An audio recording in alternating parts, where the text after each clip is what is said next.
Alhamdulillahi rabbil alamin wa bihi nasta'inu ala umuri dunya waddin wassalatu wassalamu ala asyrafil anbiya'i wal mursalin wa ala alihi wa ashabihi wa man tabi'ahum bi ihsanin ila yaumiddin, amma ba'd. Para hadirin kaum muslimin dan muslimah yang dirahmati dan dimuliakan oleh Allah Subhanahu wa taala, alhamdulillah pada pagi hari ini kita masih diberikan taufik dan pertolongan oleh Allah Subhanahu wa taala untuk melakukan salah satu ibadah yang mulia, ibadah yang syarat dengan pahala, yaitu thalabul ilm, yaitu menuntut ilmu agama, belajar agama. Dan senantiasa kita memohon kepada Allah ilmu yang bermanfaat, dan kita berlindung kepada Allah dari ilmu yang tidak bermanfaat. Pada kesempatan pagi hari ini, yaitu Ahad yang ketiga, kita melanjutkan pembahasan dari kitab Al-Kabair. Kitab Al-Kabair yaitu dosa-dosa besar. Pada pertemuan-pertemuan sebelumnya kita telah membahas dua dosa besar. Yang pertama adalah kesyirikan, yang kedua dosa apa? Membunuh atau pembunuhan. Ini sudah kita bahas. Kemudian dosa besar yang ketiga yaitu as-sihr, yaitu sihir. Langsung saja kita baca keterangan atau penjelasan yang dibawakan oleh Al-Imam Adz-Dzahabi rahimahullahu ta'ala dalam kitab beliau Al-Kabair. Beliau mengatakan Al-Kabiratus Salisatu, dosa besar yang ketiga adalah sihir. Jadi sihir ini salah satu dosa besar, dan sihir ini masih tersebar di masyarakat kita di Indonesia. Tersebar dengan marak, tersebar dengan luas, khususnya di masyarakat pedesaan. Ini masih terjadi. Entah itu karena sakit hati, entah itu karena hasad, entah itu karena dendam, atau alasan-alasan yang lain, maka seseorang dengan kejamnya dia mensihir. Dia datang ke tukang sihir, dia datang ke dukun atau yang semisalnya untuk mensihir orang yang dituju, orang yang dibencinya. Jadi pembahasan ini para hadirin, pembahasan yang insya Allah penting dan insya Allah dan sangat-sangat penting. Dan kita membahas tentang sihir ini untuk kita jauhi, bukan untuk kita lakukan. Ya, jadi kita membahas dosa-dosa besar supaya kita tahu, kita paham, kemudian kita menjauhinya, bukan untuk melakukannya.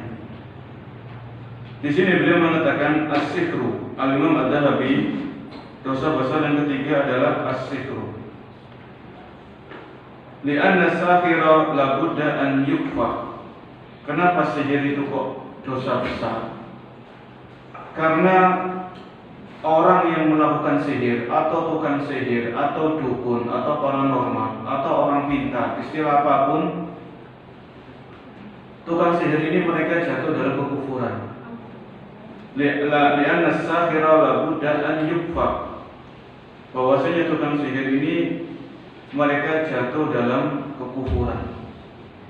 Ya, jadi orang yang melakukan sihir ini bisa jatuh dalam kekufuran, keluar dari Islam. Di dalam Al-Quran, Allah Subhanahu wa taala berfirman dalam surat Al-Baqarah ayat 102. Ini ayatnya panjang. Ya, surat Al-Baqarah ayat 102 yang menunjukkan bahwasanya dosa sihir ini dosa besar dan termasuk dosa yang menjerumuskan kepada kekufuran. Bisa dilihat kalau yang ada mushaf atau ada HP, yang HP-nya ada mushaf, atau ketik di Google gitu aja Al-Baqarah 102 biar cepat. Di dalam Al-Quran Al-Baqarah ayat 102, Allah menjelaskan, wattaba'u ma tatlu syayatinu ala mulki Sulaiman, dan mereka mengikuti apa yang dibacakan oleh setan-setan kepada kerajaan Sulaiman. Ya, jadi setan-setan ini pernah membacakan sesuatu kepada kerajaan Nabi Sulaiman. Dan mereka mengatakan bahwa Sulaiman telah mengerjakan sihir. Jadi orang-orang manusia yang hidup waktu itu mereka menuduh bahwasanya Nabi Sulaiman ini telah melakukan sihir. Padahal tidak demikian. Allah Subhanahu wa taala memberikan keutamaan kepada Nabi Sulaiman bahwasanya bangsa jin itu nurut kepada Nabi Sulaiman. Nurut kepada perintahnya Nabi Sulaiman, tapi itu bukan sihir. Tidak ada hubungannya sama sekali dengan sihir. Ya. Jadi Nabi Sulaiman di antara kelebihan beliau bahwasanya beliau bisa bahasa binatang. Beliau rakyatnya Nabi Sulaiman ini dari bangsa jin. Ya, jadi bangsa jin ini nurut terhadap apa yang diperintahkan oleh Nabi Sulaiman alaihissalam. Kembali kepada ayat tadi, ya, wa wattaba'u ma tatlu syayatinu ala mulki Sulaiman wa ma kafara Sulaiman. Dan Nabi Sulaiman bukanlah orang yang melakukan sihir, jatuh dalam melakukan perbuatan sihir. Wa ma kafara Sulaiman walakinna syayatin kafaru. Akan tetapi syaitan-syaitan itulah yang telah kafir karena mereka mengerjakan sihir, mengajarkan. Walakinna syayatin kafaru yu'allimuna an-nasa sihr. Jadi syaitan-syaitan ini mengajarkan kepada manusia untuk melakukan perbuatan sihir. Ya. Yu'allimuna an-nasa sihr wa ma unzila 'alal malakaini bi Babil Harut wa Marut, dan apa yang diturunkan ya kepada dua malaikat di negeri Babil yaitu Harut dan Marut. Wa ma yu'allimani min ahadin hatta yaqula innama nahnu fitnatun fala takfur. Dan ketika Harut dan Marut ini mengajarkan, jadi Harut dan Marut ini dua malaikat yang Allah turunkan ke dunia untuk memutuskan hukuman antara manusia. Dan Harut dan Marut ini mengajarkan sihir untuk menguji siapa yang menjauhi sihir ini, tidak mau belajar, maka dia beriman. Siapa yang tergoda untuk belajar sihir, maka dia kafir. Oleh karena itu ketika Harut dan Marut ini mengajarkan sihir, mereka mengatakan, wa ma yu'allimani min ahadin hatta yaqula innama nahnu fitnah. Sesungguhnya kami ini ujian. Fala takfur, jangan kalian ikut-ikutan. Jangan kalian kufur dengan melakukan perbuatan sihir. Fa yata'allamuna minhum ma yufarriquna bihi bainal mar'i wa zawji. Ada di antara orang-orang yang terpedaya, tergoda, akhirnya belajar sihir kepada Harut dan Marut. Yang dimana di antara dampak sihir ini apa? Allah mengatakan fayata'allamuna minhum ma yufarriquna bihi bainal mar'i wa zawji. Jadi sihir ini bisa memisahkan antara suami dengan istrinya. Suami yang awalnya itu sayang kepada istrinya, kemudian ada orang yang dengki, orang yang kasar, orang yang benci, gak senang, akhirnya disihir, suaminya disihir, akhirnya suaminya gak senang sama istrinya, marah-marah. Padahal semuanya sayang, semuanya akhlaknya baik sama istrinya, sama anak-anaknya, kemudian disihir, akhirnya suaminya ini apa? Marah-marah, memukul istrinya, zalim kepada istrinya, akhirnya cerai dan sebagainya. Ini berarti sihir itu ada, Pak Jemaah. Sihir itu benar-benar ada hakikatnya, bukan khayalan. Karena Allah menjelaskan dalam ayat ini Al-Baqarah 102, fa yata'allamuna minhum ma yufarriquna bihi bainal mar'i wa zawji. Dengan sihir itu mereka bisa memisahkan antara seorang suami dengan istrinya. Ya, seorang suami dengan apa? Dengan istrinya. Ya, bukan hanya suami dan istri, bahkan anak dan bapak bisa dijadikan pertengkar. Ya, tukaran, enggak akur. Ya, karena sihir juga. Ya, antara saudara kandung, kakak beradik itu bisa jadikan tukaran karena dampak dari sihir ini. Ya, insya Allah nanti akan kita bahas di akhir materi cara membentengi diri dan keluarga dari sihir. Cara membentengi diri dan keluarga kita dari pengaruh jahat tukang-tukang sihir yang disebutkan oleh para ahli ilmu dalam pembahasan mereka. Ya, masih dalam ayat ini ya, Al-Baqarah 102, karena ayat ini berkaitan dengan pembahasan kita. Allah jelaskan dengan tegas dalam masalah sihir ini dalam Al-Baqarah 102. Wa ma hum bidarrin bihi min ahadin illa biidznillah. Dan mereka, tukang-tukang sihir ini tidak bisa memberikan pengaruh jahat, tidak bisa memberikan dampak illa biidznillah, kecuali dengan izin Allah Subhanahu wa taala. Ya, jadi tukang sihir ini bisa membuat celaka orang yang dituju atau calon korbannya. Ini tukang sihir ini bisa melakukan itu karena izin Allah Subhanahu wa taala, bukan semata-mata karena kehebatan tukang sihir ini tadi. Wa mayu, yaitu tadi wa yata'allamu ma yadurruhum wa la yanfa'uhum. Mereka telah belajar apa yang membahayakan mereka dan tidak bermanfaat bagi mereka. Jadi sihir ini tidak bermanfaat sama sekali, justru membahayakan orang yang belajar sihir ini dunia dan akhirat. Walaqad alimu man ishtarahu ma lahu fil akhirati min khalaq wa la bi'sa ma sharu fi anfusihim law kanu ya'lamun. Jadi ini bisa dilihat lagi, disimak lagi di Al-Baqarah ayat 102. Ya. Yang diterjemahkan jelas-jelas ketika malaikat Babil Harut dan Marut, ya, yang diturunkan Allah di Babilonia, ini mereka mengajarkan sihir kepada manusia untuk menguji siapa yang tertarik kemudian ikut-ikutan belajar sihir, akhirnya dia kufur kepada Allah Subhanahu wa taala. Siapa orang-orang yang tetap beriman, dalam keimanannya tidak ikut-ikut campur, tidak mau belajar sihir, maka mereka mendapatkan pahala yang besar dari Allah Subhanahu wa taala. Ya. Kemudian sihir ini apa? Sebelum kita lanjutkan pembahasan yang disampaikan oleh Al-Imam Adz-Dzahabi, sihir itu apa? Sihir itu sesuatu yang samar atau yang tersembunyi sebabnya. Dari segi bahasa, as-sihru ma la tufasabahu wa khafiya. Segala sesuatu yang samar dan sesuatu yang tersembunyi sebabnya. Segala sesuatu yang samar atau yang tersembunyi sebabnya. Jadi samar, sihir ini samar, nggak bisa dilihat dengan mata kepala, nggak bisa dilihat dengan panca indera. Misalnya ada seseorang, ini kisah saya dengarkan dari salah seorang ustaz. Seorang suami memuji istrinya seperti masalahnya ya, seperti bidadari, seperti artis. Padahal orang-orang lain tahu istrinya ya kayak gitu itu. Ya ini kan mau jadi teman-temannya ini yang paham, suami ini terkena sihir ini mau ngomong tuh sungkan. Tapi sudah tahu wajah istri itu bagaimana, mereka teman-temannya tahu. Ya jadi bisa jadi apa ya, si istri orang tersebut itu kalau zaman kita namanya pelet atau susu atau pengasih ya atau apa namanya. Jadi suaminya ini disihir. Ya sampai memuji istrinya berlebihan. Memuji istri itu boleh, ya, tapi dalam batas kewajaran sesuai dengan kenyataan. Ya, jangan terlalu berlebihan sehingga si istri juga nanti bisa lupa diri, lupa kata, bisa sombong, bisa ujub dan lain sebagainya. Jadi sihir itu para jemaah sesuatu yang tersembunyi atau samar sebabnya. Orang saling mencintai tiba-tiba benci, nggak tahu sebabnya kenapa. Ya.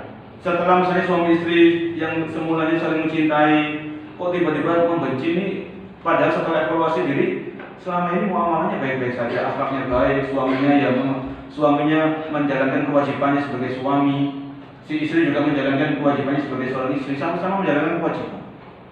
Nah tiba-tiba kok ada faktor X yang tersembunyi, kemudian rumah tangga ini menjadi berantakan. Ini namanya sihir dari segi bahasa, segala sesuatu yang samar atau tersembunyi sebabnya. Dari segi istilah, ya, sebagaimana penjelasan Al-Imam Ibnu Qudamah. Al-Imam Ibnu Qudamah rahimahullah ta'ala, sihir adalah ikatan tali dan mantra-mantra yang diucapkan atau ditulis oleh tukang sihir untuk menyakiti orang yang disihir, mempengaruhi badannya atau hatinya atau akalnya dengan tanpa berhubungan langsung dengannya. Kami ulangi. Ibnu Qudamah rahimahullah menjelaskan sihir itu apa sih? Sihir adalah ikatan-ikatan tali, buhul-buhul itu ya, atau mantra-mantra yang dibaca atau ditulis oleh tukang sihir untuk menyakiti orang yang disihir. Tujuannya untuk kasar memang menyakiti. Bahkan bisa tujuannya untuk membunuh, itu bisa. Menyakiti pokoknya. Ya, atau mempengaruhi badannya jadi sakit-sakit. Ya. Atau mempengaruhi hatinya orang tadi yang disihir. Hatinya yang sebelumnya saling mencintai jadi saling membenci. Ini hatinya dipengaruhi. Atau akalnya. Ya, atau akalnya. Dengan tanpa berhubungan langsung dengan orang tersebut. Jadi tukang sihirnya, misalnya tukang sihirnya di Banyuwangi, yang disihir itu di Surabaya. Tukang sihir ini nggak pernah ketemu langsung sama orang yang disihiri, nggak pernah ketemu langsung, nggak pernah ngobrol, nggak pernah jabat tangan, nggak pernah telepon-teleponan, tanpa berhubung langsung dengan orang yang dituju. Ya. Kemudian masih perkataan yang Imam Qudamah.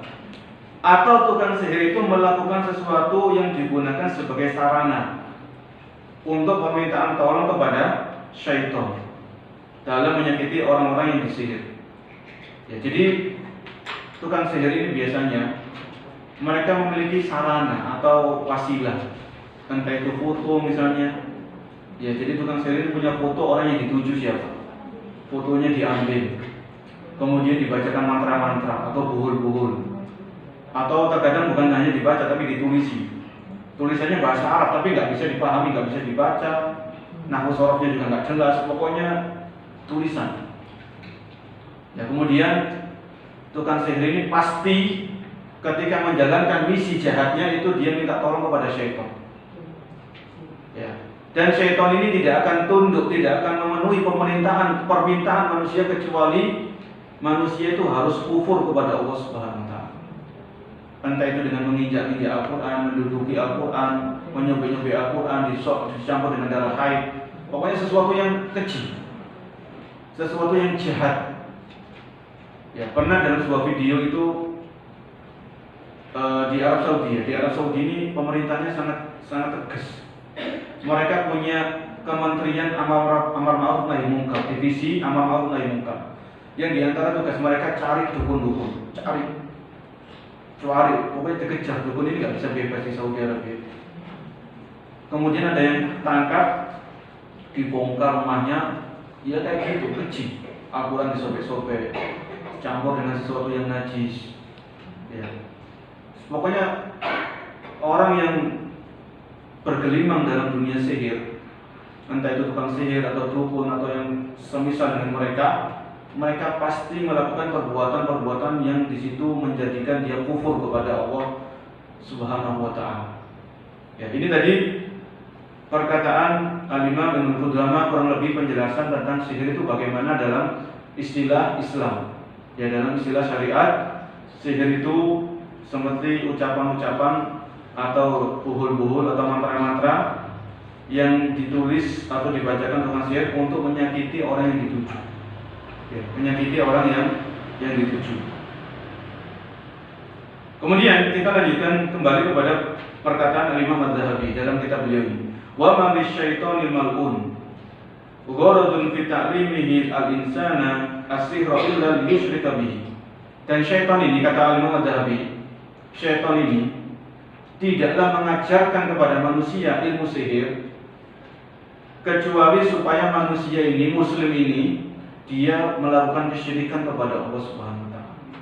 Ya, syirik, melakukan kesyirikan, melakukan kufuran, itu syaitan itu baru mau nurut. Baru mau menuruti permintaan dari orang tadi yang mau belajar tentang sihir atau mau menyihir. Jadi dukun-dukun itu mereka tidak bisa mensihir, tidak bisa melakukan santet, tenung, atau yang semisalnya, kecuali mereka minta tolong ada hubungan erat dengan syaitan dan bala tentaranya. Ya.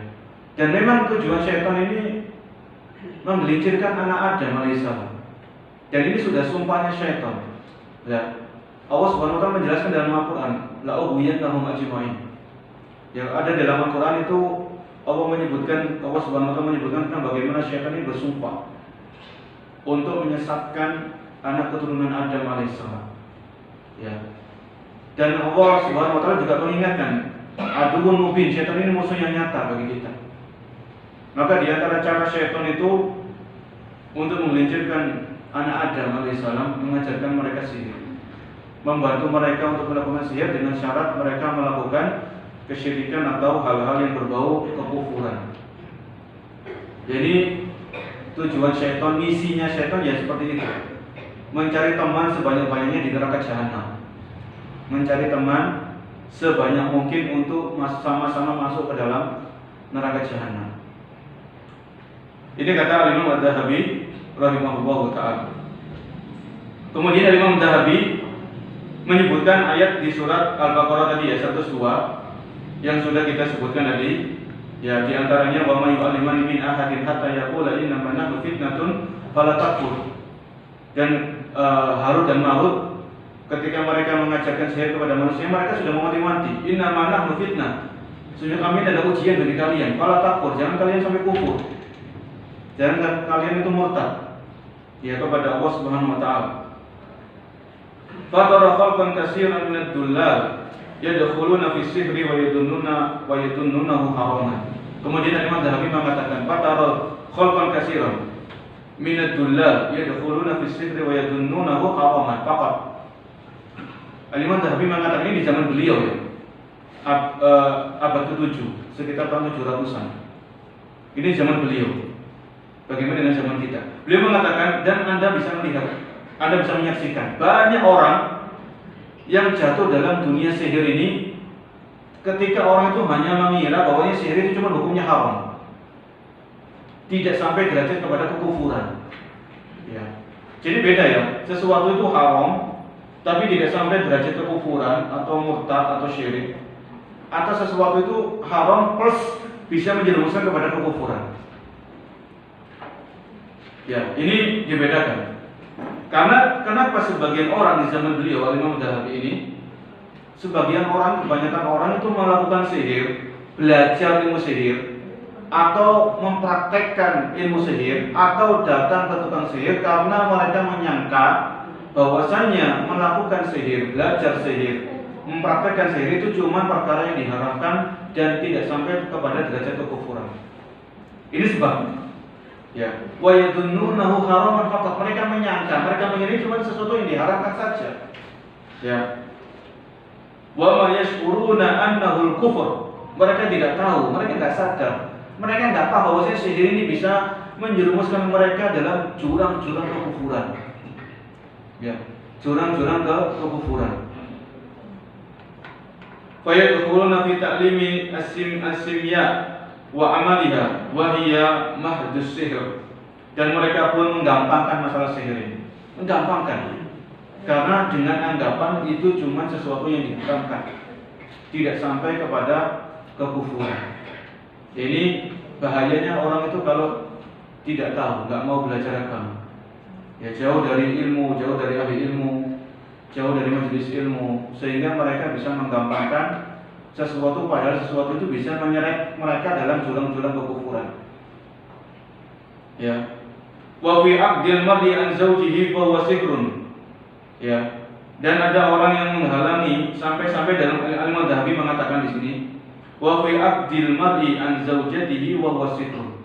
Ada orang-orang itu yang menghalangi seorang suami untuk berhubungan dengan istrinya. Ya mohon maaf, ada seorang suami ketika mau berhubungan sama istrinya itu nggak bisa, karena disihir, suaminya disihir, nggak bisa. Ini kata Imam Adz-Dzahabi dan buku beliau. Ya, ini zaman beliau ya, bukan zaman kita. Mungkin zaman kita lebih parah lagi bisa jadi. Ya, wa fi mahabbati zawji limra'atihi wa fi bughdiha wa bughdihi. Dan untuk menjadikan seorang suami cinta kepada istrinya atau benci kepada istrinya, ini bisa karena pengaruh sihir. Wa ashbahu dzalika bi kalimatin majhulatin aktsaruha syirkun wa dhallal. Ya. Dan dengan kalimat-kalimat yang lain yang tidak bisa dipahami maknanya, yang itu adalah menjerumuskan kepada kesyirikan dan kesesatan plus kekufuran. Ini menurut penjelasan Imam Adz-Dzahabi rahimahullahu taala. Kemudian beliau mengatakan, wa haddus sahiri al-qatlu. Terus bagaimana hukuman yang cocok, hukuman yang pas untuk tukang sihir? Beliau mengatakan wa haddus sahiri al-qatlu. Hukuman bagi tukang sihir adalah dibunuh. Wis dibunuh. Enggak ada kata lain, harus dibunuh tukang sihir. Seandainya dia bertobat, ya misalnya ada tukang sihir ketangkap. Kalau di Saudi ya, di Saudi misalnya ada tukang sihir, ada dukun ketangkap. Oke, dia bertobat, silakan bertobat. Ini kalau dia bertobat, keyakinan Ahlussunnah wal Jamaah, kalau seorang muslim dan muslimah itu melakukan perkara-perkara yang besar-besar, bahkan sampai derajat kekufuran, kalau dia tobatnya jujur, tobat nasuha, maka itu hubungan dia antara dengan Allah, Allah menerima taubatnya. Ya, selama nyawa belum di kerongkongan atau selama matahari belum terbit dari barat. Tapi hukuman harus tetap ditegakkan, harus tetap ditegakkan. Ya karena supaya apa? Supaya orang itu gak menggampangkan masalah sihir ini, tidak meremehkan masalah sihir. Oh kalau saya belajar sihir, kalau saya mempraktekkan sihir, ya kalau saya bergelimang dengan dunia sihir, saya akan dibunuh. Maka orang yang mau melakukan sihir ini dia mikir-mikir, saya mau dibunuh. Ya. Bahkan tukang sihir ini ketika dia dibunuh dia tidak bisa melindungi dirinya, kan gitu. Kalau sudah ditegakkan tuh hukuman nggak bisa. Ya. Ini kata Imam Az-Zahabi rahimahullahu taala. Diriwayatkan dari Nabi SAW. Hadis dari Nabi SAW ini sebetulnya bukan hadis tapi perkataan para sahabat. Haddus sahiri darbatun bisayfi. Ya. Hukuman bagi tukang sihir adalah dipukul dengan pedang, maksudnya lehernya ditebas dengan pedang. Darbatun bisayf. Ya. Maka dia dihabisi nyawanya. Tentunya di sini harus kita pahami yang menegakkan hukuman ini adalah para pemerintah, bukan individu-individu, bukan masyarakat umum, bukan main hukum sendiri, tidak. Ya, hukuman potong tangan, hukuman rajam bagi pezina, hukuman mati bagi tukang sihir ini dikembalikan kepada pemerintah kaum muslimin. Ya, kalau misalnya di negeri kita tukang sihir, dukun itu masih berkeliaran, ya memang belum ditegakkan apa yang disebutkan oleh Imam Az-Zahabi itu hukuman mati bagi tukang sihir belum ditegakkan. Ya, maka tinggal kita kalau sudah tahu kita mau mati-mati, kita membentengi diri kita jangan sampai kita terjebak dalam dunia sihir. Kita membentengi diri keluarga kita jangan sampai ikut-ikutan dalam masalah sihir. Ya, itu saja yang bisa kita lakukan. Ya, supaya dosa sihir ini tidak terus menyebar luas di kehidupan kaum muslimin. Ya, karena dengan sihir ini seseorang itu akan nggak nyaman hidupnya. Orang saling mencintai dibuat saling membenci. Ya, orang bersaudara tiba-tiba dibuat tukaran. Ya. Maka kehidupan itu tidak akan tentram kalau memang sihir ini masih berkeliaran. Kalau sihir ini masih terus dijalankan, praktek-praktek sihir ini masih terus menjamur di masyarakat ini, kehidupan itu tidak akan tenang. Ya, Islam datang untuk memberikan kenyamanan kepada setiap muslim dan muslimah. Ini harus kita perhatikan. Ya, jadi hukuman yang disebutkan oleh para ahli ilmu, diantaranya dari perkataan para sahabat. Para sahabat dahulu itu mereka menghukum bagi tukang sihir dengan hukuman dibunuh. Ya, disebutkan oleh seorang ulama, ya seorang tabi'in, namanya Bajalah bin Ubaidah bin Abdah.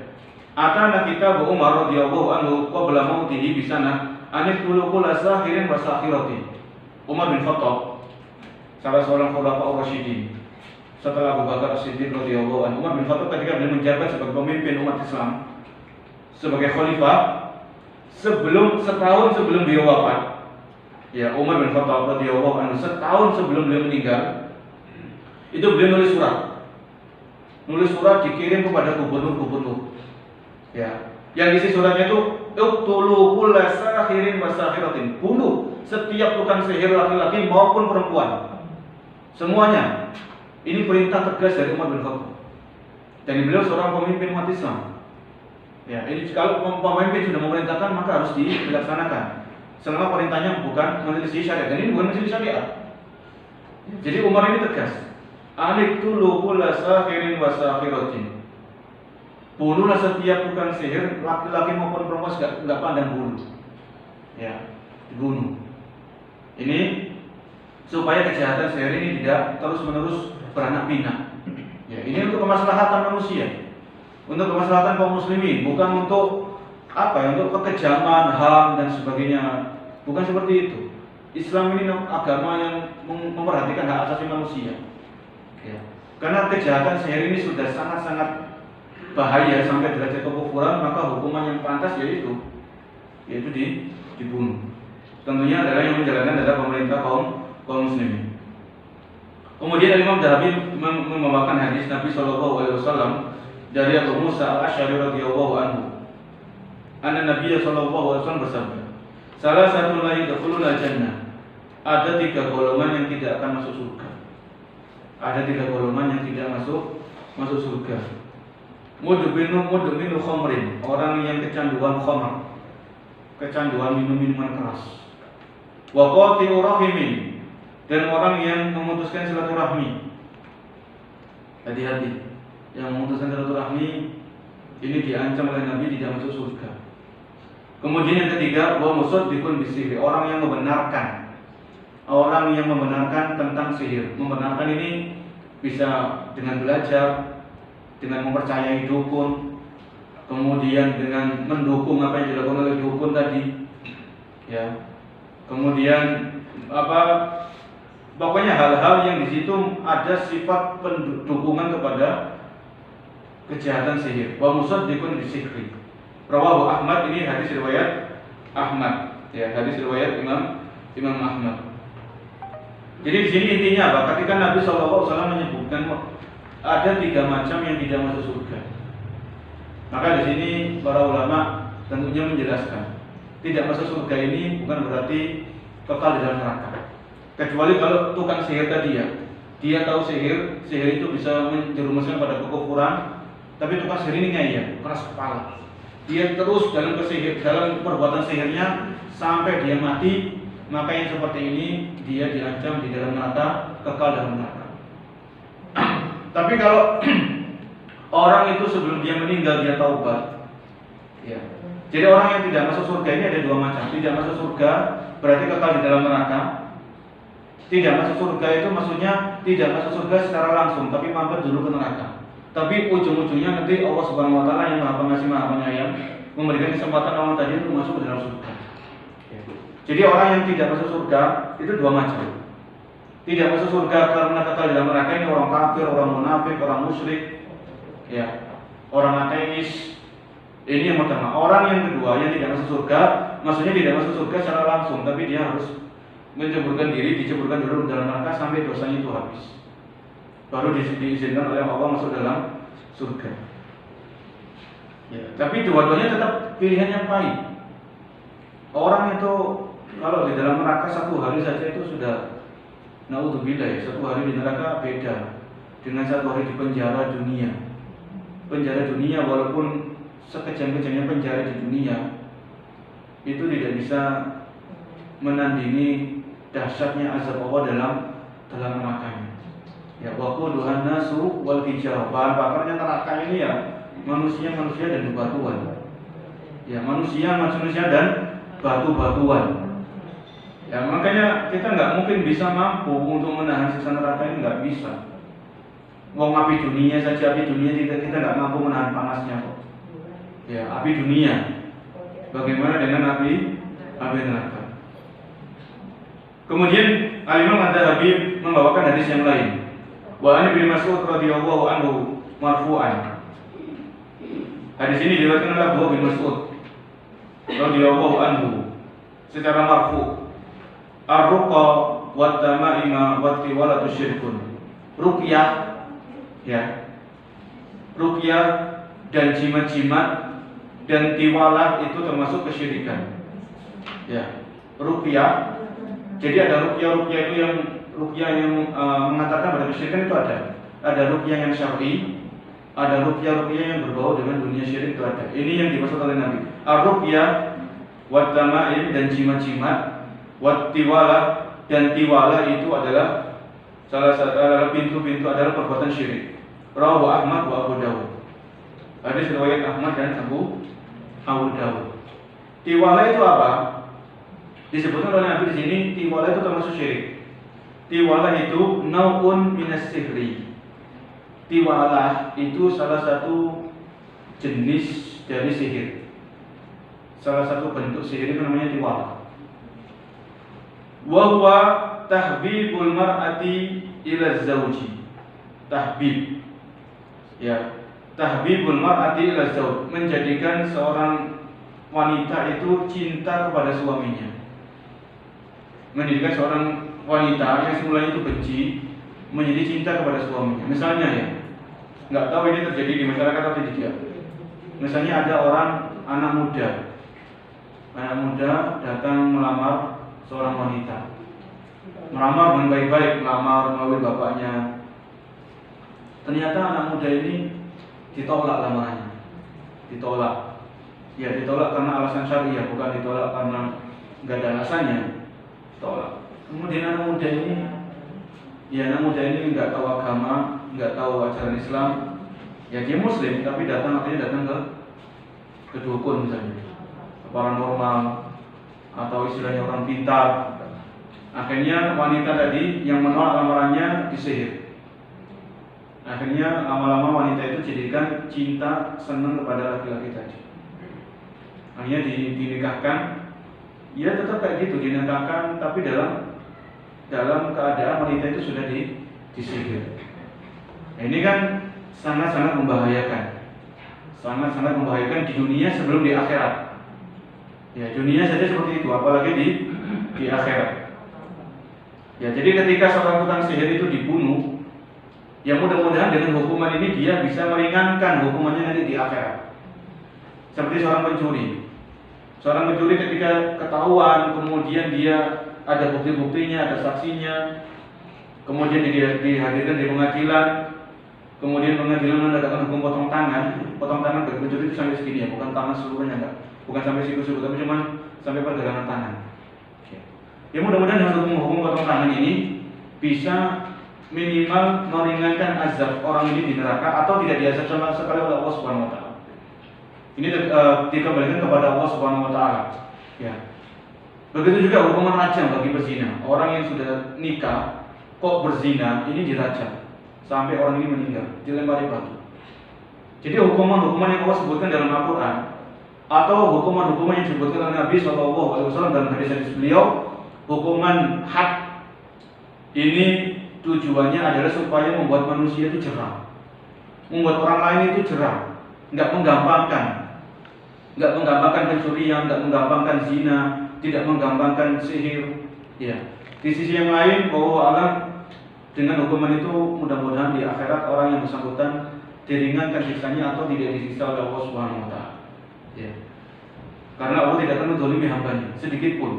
Ya, Allah tidak akan menzalimi hambanya sedikit pun. Ini tadi beberapa teks ya, beberapa hadis yang dibawakan oleh Al-Imam Adz-Dzahabi rahimahullahu ta'ala.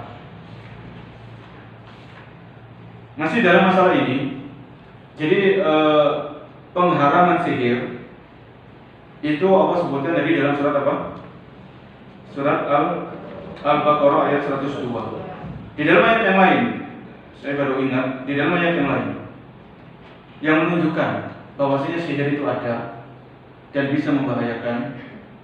Ketika Allah Subhanahu wa taala memerintahkan kita membaca surat Al-Falaq. Di antara isi surat Al-Falaq, wa min syarrin naffasati fil 'uqad.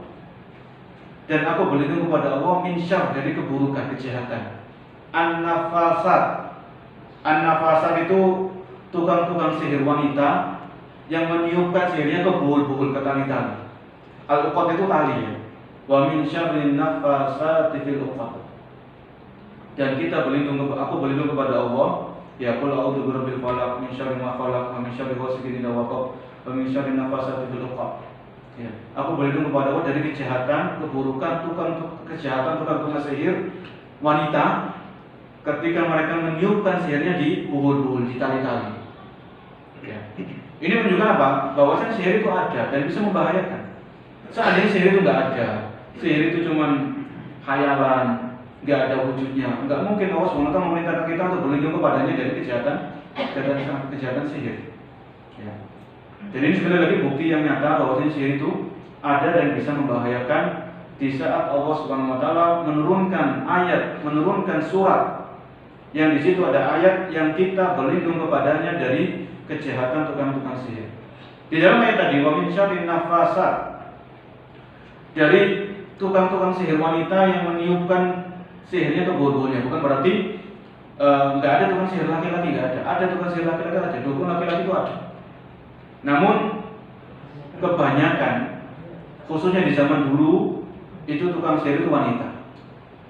Tukang sihir itu dari kaum wanita. Ya, oleh karena itu kalau kita lihat di ayat tadi, wa min syarrin nafasat. Kalau yang belajar bahasa Arab, an-nafasat ini jamak muannas salim. Jamak muannas salim. Ini untuk wanita.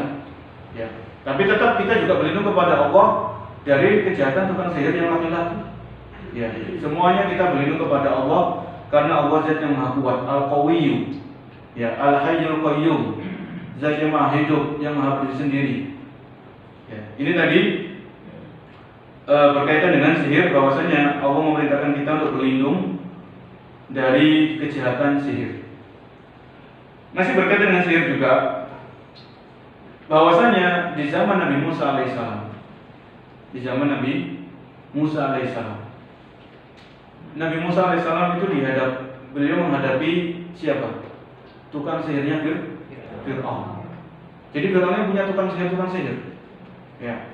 Fir'aun punya tukang sihir yang ahli dalam dunia sihir. Ya, seniornya tukang sihir ini yang dimiliki oleh Fir'aun. Allah menyebutkan faidah hibalahum wa isiyum yukhayyalu ilaihi min sirrihim anha tas'a. Ya. Jadi ketika tukang sihir melemparkan tali-tali mereka, ya, melemparkan tongkat-tongkat mereka, yukhayyalu ilaihi min sirrihim anha tas'a. Jadi Nabi Musa melihat tali-tali yang dilemparkan tukang sihir tadi, tongkat-tongkat yang dilemparkan tukang sihir tadi berubah menjadi ular yang berjalan. Anha tas'a. Ya. Ini menunjukkan sihir itu ada. Bahkan di zaman Nabi Musa sudah ada. Zamannya Fir'aun. Ya. Jadi tongkat atau tali-tali itu dilemparkan, kemudian tukang-tukang sihir ini mengerahkan kemampuannya, semuanya dikerahkan. Akhirnya tongkat tadi atau tali tadi dilihat oleh Nabi Musa seperti ular-ular yang berjalan. Anha tas'a. Ya. Kemudian Allah Subhanahu wa taala memberikan mukjizat kepada Nabi Musa alaihissalam.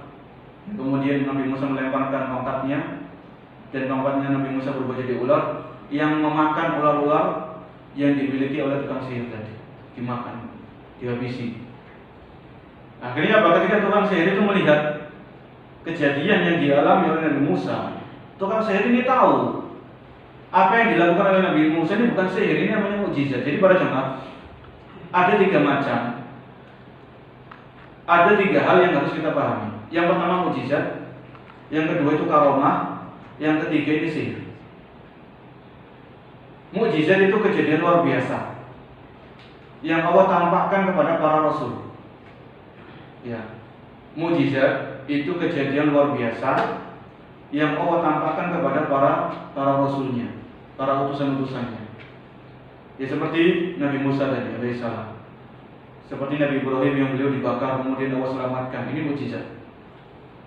Ini jadi mukjizat ini khusus untuk para rasul, khusus untuk para rasul. Nabi Isa menyembuhkan orang sakit, ya, menghidupkan orang mati. Ini dengan izin Allah, sebenarnya mukjizat. Adapun karomah itu kejadian luar biasa yang Allah tampakkan kepada para wali-walinya, wali-wali Allah Subhanahu wa taala. Ini karomah. Ya. Kejadian luar biasa yang Allah tampakkan kepada para wali-walinya, yaitu wali-wali Allah Subhanahu wa taala, auliya Allah. Tentunya wali di sini harus kita pahami dengan pemahaman yang benar. Wali itu orang-orang yang beriman dan bertakwa. Ya, wali itu orang yang beriman dan bertakwa.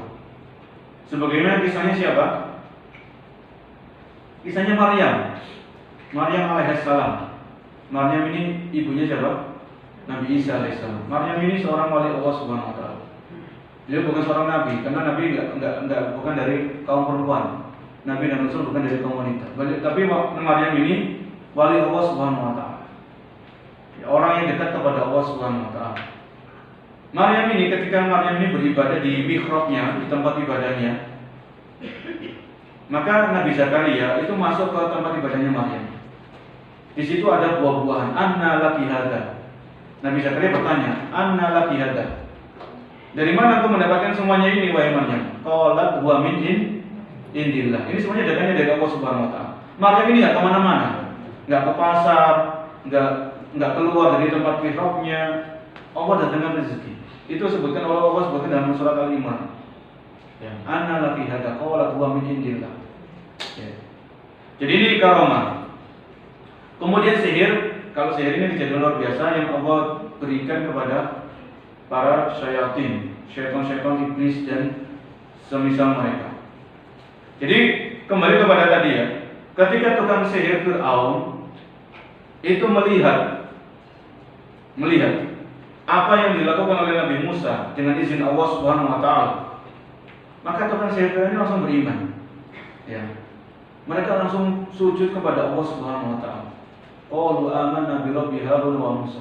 Ya. Pokoknya intinya tukang sihir ini langsung mereka sujud kepada Allah Subhanahu wa taala. Fir'aun yang tahu kejadian itu, tukang-tukang sihirnya kok tiba-tiba beriman kepada Allah, marah. Ya, diancam untuk disalib. Lauqati anna aydiyakum wa arjulakum min khilaf. Ya, jadi diancam untuk dibunuh tukang-tukang sihir. Tapi tukang-tukang sihir ini enggak peduli. Karena apa? Karena sudah beriman. Iman kalau sudah masuk ke dalam hati, kuat, menancap dalam hati, nyawa pun enggak ada nilai. Silakan kalau wahai Fir'aun, kalau bahasa kita, silakan kamu bunuh kami semuanya. Kami enggak peduli, karena kami sudah beriman kepada Allah. Ya, kami beriman kepada Allah Subhanahu wa taala. Qaulullah dohir. Ya, ini menunjukkan bahwasanya sihir ini ada pada jemaah. Jadi itu pernah terjadi di zaman Nabi Musa alaihissalam. Waja'u bisihrin azim. Banyak di dalam Al-Quran Allah menyebutkan kisahnya Nabi Musa ini di berbagai macam surat. Ya, ini di antara keistimewaan kisahnya Nabi Musa. Bukan berarti nabi-nabi yang lain tidak istimewa kisahnya. Di antara hal-hal yang menarik dari kisahnya Nabi Musa ini, Allah sebutkan kisahnya Nabi Musa ini berbagai macam surat. Ada di surat Tauha, ya, ada di surat Asy-Syu'ara, ada di surat An-Nazi'at, ya, ada di berbagai macam surat, ya, ada di surat Al-Qasas, ya, dan lain sebagainya. Ini tadi penjelasan tentang sihir. Kemudian kita tambahkan juga sihir ini ada 3 macam. Sihir ini ada tiga macam. Sihir hakiki, yaitu sihir yang ada kenyataannya, ya, seperti sihir yang mempengaruhi badan sehingga menjadikan orang itu sakit atau menjadikan orang itu terbunuh. Ini sihir hakiki. Seperti ini istilah kita adalah tenung, santet, teluh atau yang semisalnya. Ya. Jadi sihir hakiki itu sihir yang ada kenyataannya, seperti sihir yang mempengaruhi badan sehingga menjadikan orang itu sakit atau terbunuh. Ya. Kemudian yang kedua, sihir itu takhyil. Ya, takhyil. Misalnya sihir takhyil ini yaitu tukang sihir yang menggunakan kekuatan daya khayalnya untuk menggambarkan khayalan-khayalan atau tiruan-tiruan. Ya, misalnya daun. Jadi tukang sihir ini daun itu dirupakan jadi uang. Ini namanya takhyil. Ya. Jadi orang itu kasih daun, dikira sama orang ini uang. Dikira uang karena orang yang dikasih itu sudah disihir duluan. Ini namanya takhyil. Yaitu tukang sihir menggunakan kekuatan daya khayalnya, lalu ia menggambarkan khayalan-khayalan atau tiruan-tiruan atau bentuk-bentuk, lalu ia tampilkan kepada indera orang yang melihat, sehingga orang itu melihat seolah-olah melihat pada kenyataannya. Ya. Ini juga termasuk sihir, yaitu sihir takhyil. Atau misalnya orang membawa besi, dikasih besi dikira orang itu adalah emas, padahal itu adalah besi. Ya. Ini namanya sihir takhyil. Ya, takhyil. Tapi nggak sampai menyakiti orang yang dituju, enggak. Cuman kayak penipuan gitu ya. Mentakhyil ya, oh? Iya, kayak dendam, kayak hipnotis kayak gitu. Ya. Jadi ini juga namanya sihir. Kemudian ada yang ketiga, sihir majazi. Bagaimana sihir majazi itu? Yaitu kejadian yang samar, yang sebabnya karena dilakukan dengan kecepatan gerakan tangan. Ya. Jadi ada orang-orang tertentu dia latihan, ya, kayak pesulap-pesulap itu ya. Ada pesulap yang memang pesulap ini kan macam-macam. Ada pesulap yang memang mereka berhubungan dengan syaitan, jin dan kawan-kawannya. Ada pesulap itu yang mereka latihan gerakan tangan, kecepatan dan sebagainya. Ya, ini namanya majazi. Ya, sihir dengan yang menggunakan kecepatan gerakan tangan, ya, atau yang semisalnya. Ada juga terkadang orang yang disebutkan dalam sebuah hadis, Nabi SAW pernah bersabda, wa inna minal bayani la sihra. Sesungguhnya dalam penjelasan, dalam retorika itu ada semacam jenis sihirnya. Jadi ada orang itu yang misalnya dia pintar ngomong, pintar retorika, ya, dia menjelaskan begini, akhirnya orang itu apa? Tertarik. Ya, ini bukan sihir yang terlarang ya. Jadi wa inna minal bayani la sihra, sesungguhnya dalam penjelasan orang itu ada semacam sihirnya. Jadi yang terlarang itu kalau jadi sihir yang terlarang kesimpulannya ya, atau kurang lebih titik temunya itu sihir yang terlarang itu sihir yang dilakukan oleh seseorang ketika sihir itu berhubungan dengan syaitan, jin, atau hal-hal yang berbau kekufuran. Atau juga sihir yang terlarang itu sihir untuk melakukan penipuan, mengambil harta orang, ya, dengan cara yang batil dan lain sebagainya. Jadi ini disebutkan oleh para ahli ilmu di antara bentuk-bentuk apa? Bentuk-bentuk sihir. Jadi ada 3 macam. Yang tentunya harus kita hati-hati dan kita waspadai, termasuk dendam, ya, hipnotis dan lain sebagainya. Kemudian yang berikutnya, cara membentengi diri dan keluarga dari kejahatan sihir. Ya, jadi kita insya Allah sudah tahu dan mudah-mudahan dan kita nggak mau lah, kita harus jauh dari yang namanya sihir ini, karena berat, ya, berat dunia dan akhirat, berat sekali. Maka caranya bagaimana? Kita ingin dan kita perlu, kita butuh untuk membentengi diri dan keluarga dari kejahatan dukun, tukang sihir, paranormal, orang pintar dan lain sebagainya. Yang pertama,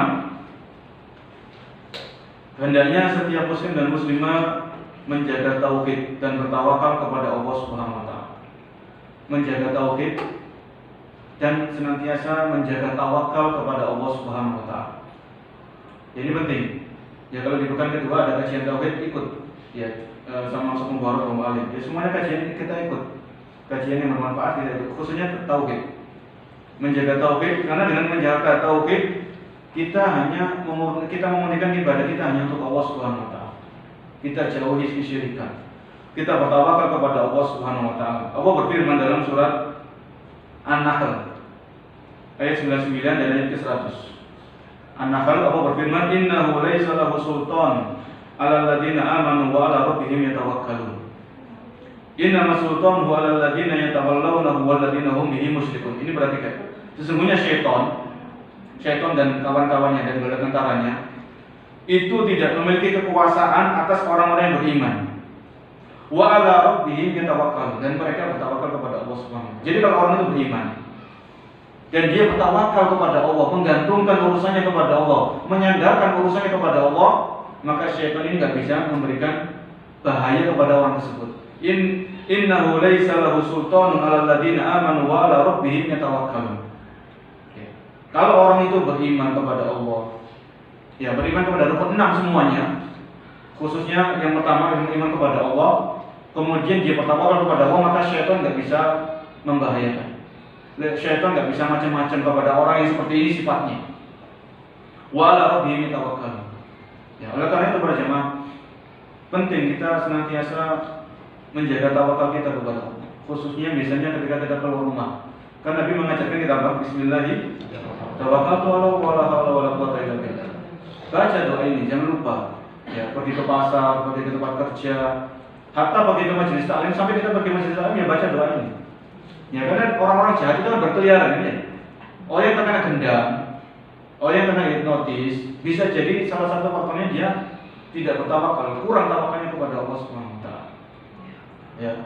Kemudian masih di An-Nahl ayat 100-nya, innama sultanuhu 'alal ladzina yatawallawnahu wal ladzina hum bihi musyrikun. Sesungguhnya syaitan itu bisa leluasa ya, memberikan bahaya kepada orang yang berpaling dari Allah Subhanahu wa taala, jauh dari Allah Subhanahu wa taala. Wal ladzina hum bihi musyrikun, dan mereka melakukan kesyirikan kepada Allah Subhanahu wa taala. Ya, ini cara yang pertama untuk membentengi diri adalah dengan menguatkan tauhid dan senantiasa menanamkan sifat tawakal kepada Allah Subhanahu wa taala.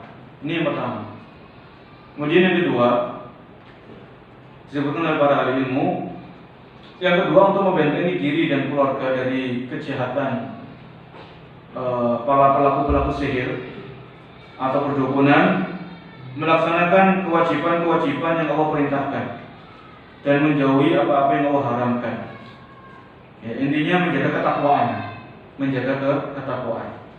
Dalam sebuah hadis Nabi SAW bersabda, hadis ini pernah kita bahas di majelis ini juga. Ya, ketika kami menggantikan sanubara beliau berhalangan, Nabi SAW bersabda, ya hulam, ini walim muka kalimat, wahai anak kecil, aku akan mengajari kamu beberapa kalimat. Ihfadillah yahfadka. Jagalah Allah, niscaya Allah akan menjagamu. Maksudnya menjaga Allah bagaimana? Allah Maha Kuat, Allah nggak butuh sama makhluknya. Menjaga Allah di sini kata para ulama adalah menjaga perintah-perintah Allah Subhanahu wa taala dengan melaksanakannya. Menjaga larangan-larangan Allah dengan meninggalkannya. Kalau orang itu senantiasa memperhatikan kewajibannya, menjauhi yang haram, ya, maka Allah akan menepati janjinya melalui lisan Nabi SAW. Nabi SAW beliau yang jujur, ya, beliau kalau ngomong ihfadillah yahfadka, jagalah Allah, niscaya Allah akan menjagamu, ini janji. Ya, janji Allah melalui lisan Rasulullah SAW. Kalau orang itu menjaga Allah, Allah akan menjaga orang tersebut. Menjaga perintah-perintah Allah, kewajiban-kewajiban dilakukan, sholat 5 waktu, berbakti sama orang tua, ya, silaturahmi. Ini semuanya kewajiban-kewajiban kita laksanakan. Maka Allah akan menjaga kita ini, menjaga diri kita, ya, dari kejahatan-kejahatan orang yang hasad, kejahatan tukang sihir, kejahatan orang yang dengki dan sebagainya. Menjaga harta kita, menjaga anak-anak kita, ini termasuk menjaga. Allah akan menjagamu.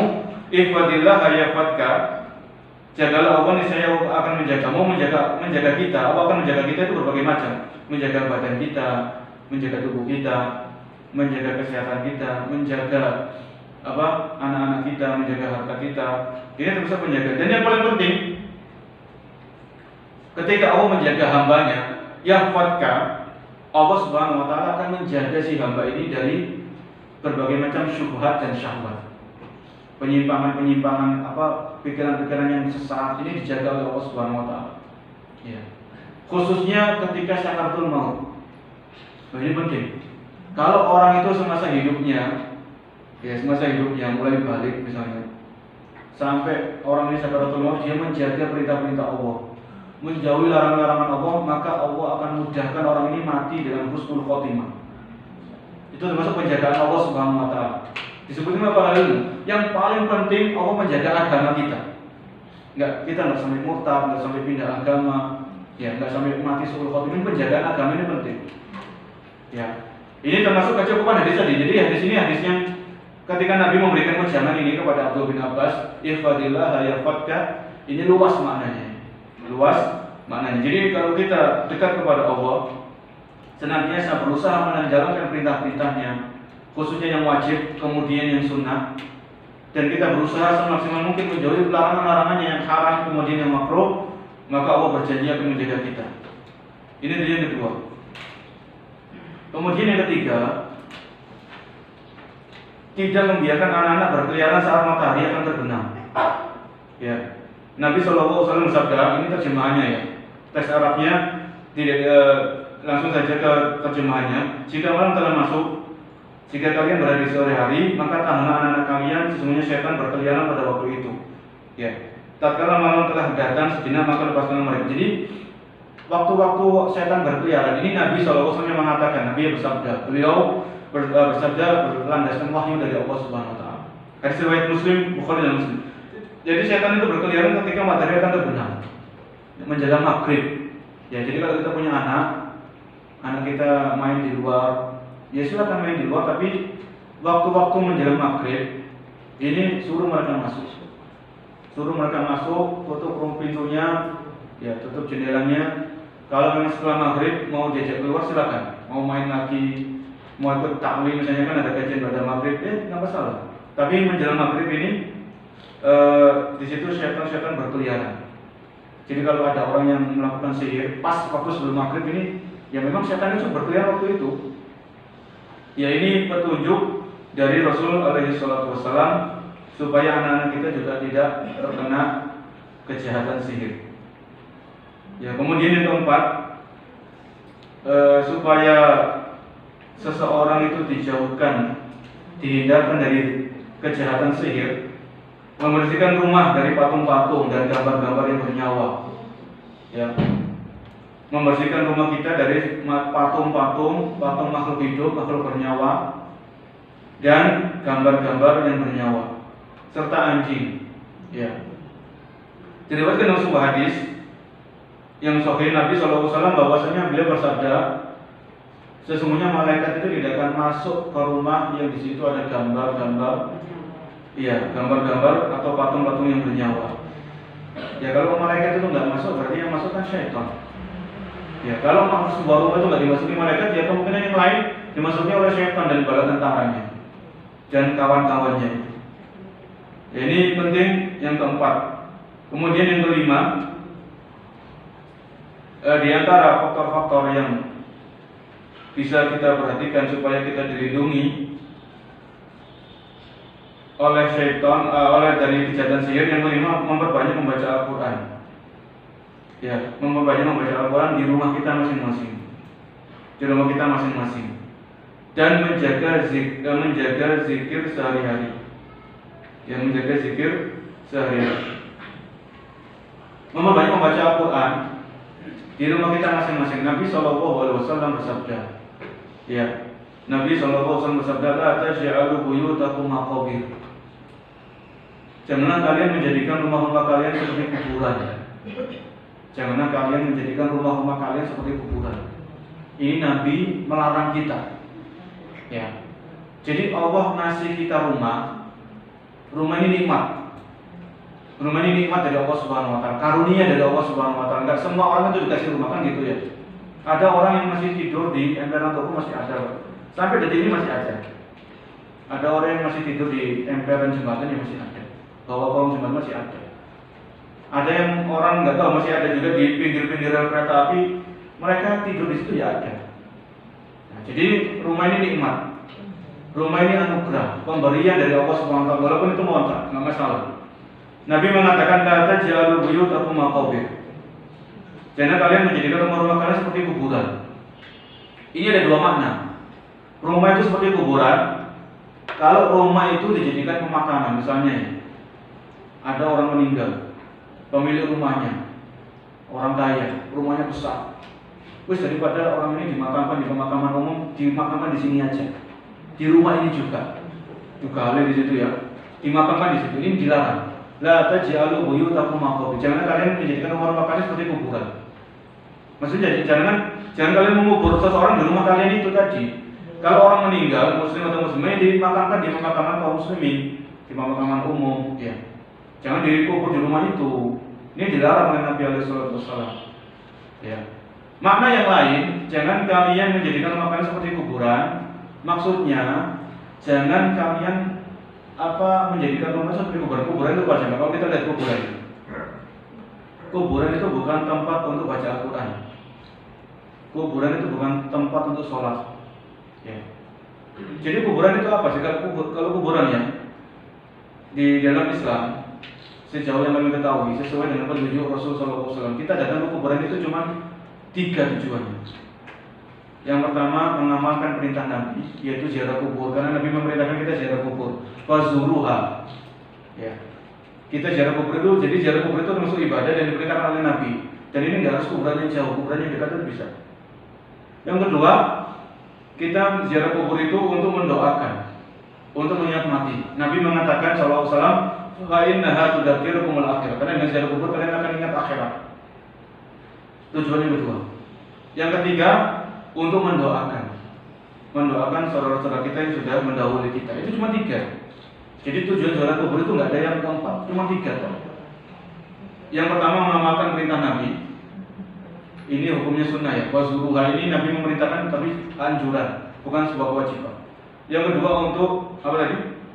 Mengingat mati, mengingat akhirat, bekal kita sudah sampai mana. Yang ketiga, untuk mendoakan. Wis itu toh. Jadi nggak perlu kita baca Al-Quran, nggak perlu kita sholat tertentu di situ, nggak ada. Oleh karena itu ketika Nabi mengatakan, kita kembali kepada di sini ya, karena berkaitan dengan bahasan kita. La taj'alu buyutakum maqabir. Jangan kalian menjadikan rumah kalian seperti kuburan. Kalau ada rumah, nggak ada bacaan Al-Quran, nggak ada murotal, nggak ada sholat sunnah, itu rumahnya persis seperti kuburan. Walaupun rumahnya mewah megah, pagarnya luks, pagarnya itu bagus, ada satpamnya, tapi kalau sepi dari bacaan Al-Quran, nggak ada sholat sunnah dikerjakan di rumah itu, ini namanya Nabi mengatakan rumah ini seperti kuburan. Ya. Kemudian Nabi mengatakan, inna syaitana yanfiru minal baitil ladzi tuqra'u fihi suratul Baqarah. Sesungguhnya syaitan itu akan lari dari sebuah rumah yang dibacakan di dalamnya surat Al-Baqarah. Ya. Jadi kalau rumah itu diramaikan dengan bacaan Al-Quran, suaminya baca, istrinya baca, anak-anaknya juga baca, ya, khususnya surat Al-Baqarah, maka rumah ini akan lari. Syaitan itu nggak mau menghuni rumah seperti ini, ya, karena di situ dibacakan surat apa tadi? Al-Baqarah. Ya, surat Al-Baqarah ini kan panjang, ya panjang, 2 juz lebih ya. Ya nggak harus dalam 1 hari 1 malam. Ya bisa hari ini baca 100 ayat, besoknya 100 ayat. Yang penting surat Al-Baqarah ini dibacakan di rumah itu. Ya, jadi kalau ada yang beli rumah baru atau dapat rezeki beli rumah, bacakan surat Al-Baqarah. Nggak perlu kita menyembelih untuk jin penunggu rumah, kan biasanya masih ada itu. Nah, ini itu syirik juga itu. Itu kesyirikan, jelas-jelas kesyirikan. Ya, itu jauh dari petunjuk dan tuntunan Rasul alaihi salatu wassalam. Ya. Jadi misalnya ada rumah angker gitu ya, dijual murah, beli saja nggak apa-apa. Rumah angker gitu ya, serem, ya kita bersihkan dulu, kita bersihkan. Kemudian apa? Kita bacakan surat Al-Baqarah, kita sering-sering sholat sunnah. Kalau perlu adakan taklim di situ, ya. Kan rumah murah, lumayan gitu ya, rezeki ini. Ya, bersihkan, insya Allah. Rasul mengatakan, dari Rasul bersabda, bacakan surat Al-Baqarah, sesungguhnya syaitan itu akan lari dari rumah yang dibacakan dalam surat Al-Baqarah. Kemudian yang keenam, di antara faktor-faktor yang insya Allah menjauhkan kita, membentengi kita dan keluarga dari kejahatan sihir, kejahatan dukun dan kawan-kawan mereka, membaca doa-doa harian dan zikir pagi dan petang. Ya, membaca zikir pagi dan petang dan doa-doa yang diajarkan oleh Rasul Shallallahu Alaihi Wasallam. Ya, zikir pagi dan petang ini penting, karena bahkan di antara zikir pagi dan petang kita dianjurkan membaca surat Al-Falaq. Di antara surat Al-Falaq, wa min syarri nafasati fil uqad. Dan kita berlindung, aku berlindung kepada Allah dari kejahatan tukang sihir yang meniupkan mantra-mantranya kepada tali-tali atau ikatan-ikatan. Ya, itu penting. Maka sesibuk apapun sempatkan baca zikir pagi dan petang. Kalau lupa, baru ingat kalau sudah matahari sudah terbit, masalah tetap dibaca saja. Ya, tetap dibaca, karena ini insya Allah akan membentengi kita dan keluarga dari namanya kejahatan makhluk-makhluk halus seperti jin, syaitan dan lain sebagainya. Ya, termasuk doa-doa seharian, doa keluar rumah, doa masuk kamar mandi, doa keluar kamar mandi, ya, dan sebagainya. Segala macam doa dan zikir yang diajarkan oleh baginda Nabi Shallallahu Alaihi Wasallam itu kalau kita amalkan, kalau kita kerjakan penuh dengan keikhlasan, itu akan membantu kita terhindar dari kejahatan-kejahatan syaitan dan bala tentaranya. Kemudian yang ketujuh, yang terakhir ini ya, Di antara faktor-faktor atau hal-hal penting yang insya Allah dengan izin Allah akan menjauhkan kita, melindungi kita dari kejahatan sihir, memakan 7 butir kurma ajwa.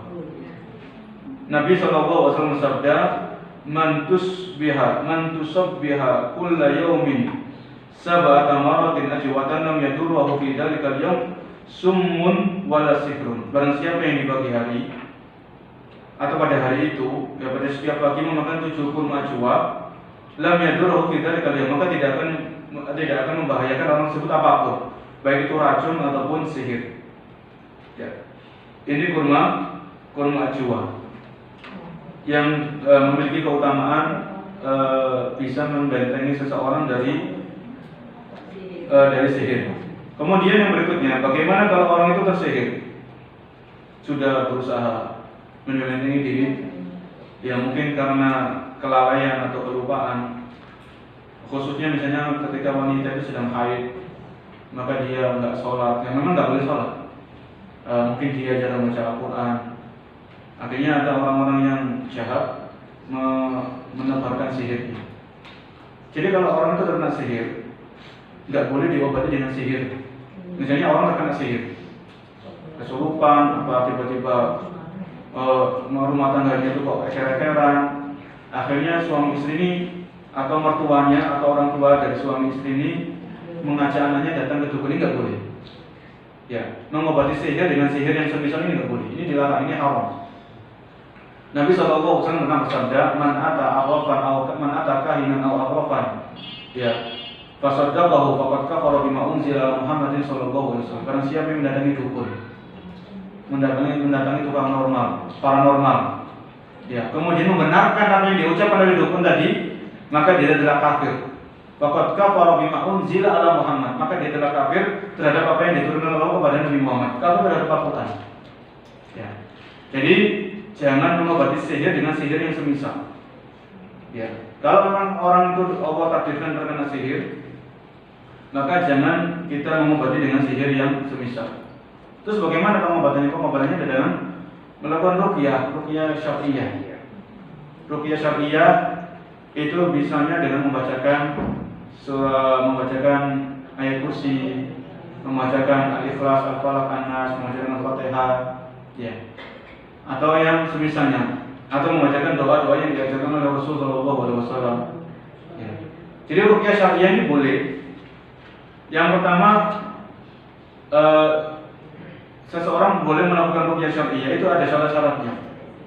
Yang pertama, kalau ruqyah itu bersumber dari Al-Quran dan hadis, harus. Ya. Jadi kalau kita datang ke tukang ruqyah, kemudian tukang ruqyah ini baca sesuatu kok gak jelas, apa ayat Al-Quran juga bukan, hadis kayaknya juga bukan, pokoknya sesuatu yang nggak bisa dipahami. Ya, kalau kita tanyakan ini Al-Quran di surat mana, dia nggak bisa jawab misalnya. Bahwa ini hati-hati, ini tanda-tanda ini bukan peruqyah yang syar'i, tapi dia adalah tukang sihir juga. Ya, dukun juga, tapi berkedok dengan ruqyah syar'i. Ya, jadi syarat ruqyah syar'i itu harus bersumber dari Al-Quran atau dari hadis-hadis Nabi SAW. Kalau pakai bahasa Arab, dengan bahasa Arab yang bisa dipahami, ya, bisa dipahami maknanya. Kemudian yang kedua, ketika ruqyah syariah ini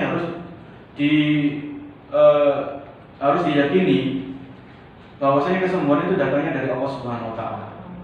Ya, bukan karena kepandaian si ahli ruqyah.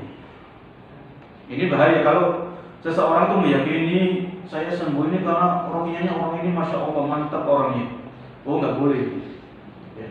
Jadi tetap orang yang meruqyah dan yang diruqyah sama-sama harus tawakal kepada Allah, meyakini kesembuhan datangnya dari Allah Subhanahu Wa Taala. Ya.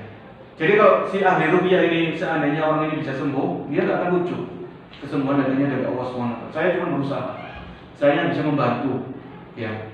Tapi tetap yang menyembuhkan hanya Allah Subhanahu wa Ta'ala. Memang yang bisa menghilangkan sihir dari orang tersebut hanya Allah Subhanahu wa Ta'ala. Ya. Begitu juga orang yang diruqyah tadi, yang terkena sihir, ketika dia diruqyah, kemudian dia yakin Allah yang menyembuhkan, maka dia bersyukur kepada Allah Subhanahu wa Ta'ala yang telah menyembuhkan diri orang tersebut tadi. Ya. dan dia akan berusaha mendekatkan diri kepada Allah Subhanahu Wa Taala, dan dia akan nggak akan terletur lagi supaya tidak terkena sihir di waktu yang akan datang juga. Ya. Ini yang kedua. Kemudian yang ketiga,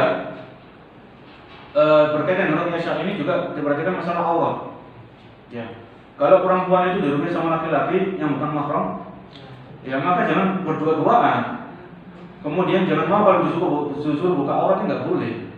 Ya, nggak boleh. Harus tetap menjaga batasan-batasan syariat, batasan-batasan yang telah ditetapkan oleh Allah dan Rasulnya dalam masalah aurat ini.